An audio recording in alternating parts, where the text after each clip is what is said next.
Yukarı leksimizin devamı hürmetlik vatandaş bugünkü islaha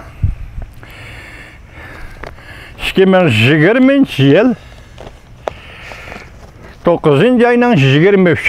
günü iken başta 24 demek geçiren vatandaş yukarı leksiyanın devamı negizlik hukuk bu G'arb'nin göz karşı emas aralışışma emas yani içki işleri aralışışma emas bula bizning bu teşkilatımızın prinsipi Fransiya'nın prezidenti Macron Birleşken Devletler Teşkilatı'nın umumi yığınida nutq so'zlaganda shunday ko'rsatdi. Birleşken Devletler Teşkilatı'na a'zo bo'lgan davlatlar o'ziki bilan imzolagan va hurmat qilgan hujjatlarga muqaddasligi bo'yicha kirib kelgan prinsiplar. Fransiya prezidenti Macron mundaq ko'rsatdi. Shuning uchun ba'zi Uyg'ur musulmon asonliqlarning ahvoliga o'rtaq ansirab turganligimizni o'ylaganimizda Fransiya Birleşken Devletler Teşkilatı qo'llagan xalqaro harakat gruppasini Şinjanga avatishni talab qildi.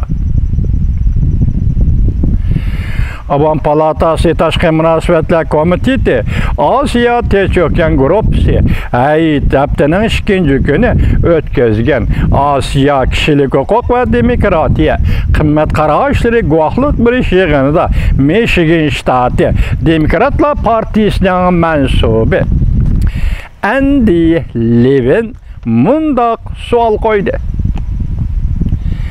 Amerika Jungo munosabatida zada qaysi taraflar Jungoning Şinjandagi siyosatlarga eng zo'r ta'sir ko'rsatadi? Derek Mitchell mundaq ko'rsatdi. Jungoning asosiy jihatdan qilgan atkanlariga ko'p ta'sir ko'rsatkili bo'lmaydi, chunki u o'zimning vatanida qilyapman deydi. Lekin o mundaq hisobladi. Jungoning kishilik huquqi xiloflik qilish harakatlarini oshkorlash, fosh qilish kerak. Hamda Amerika va G'arb shirkatlari bilan bordi-keldi qilayotgan Jungo shirkatlariga iqtisodiy embargo yurgizish bu enimlik usuldir deb ko'rsatdi. Amerikaning Bermuda turishliq bosh elchisi bo'lib vazifa o'tagan Osiyo Demokratiya tadqiqot institutining boshlig'i Derek Mitchell apan. Bu kishi davlat majlisi a'zolariga mundaq dedi. Jungo Kompartiyasi kerak bo'lgani Jungoda davomli huquq tutish.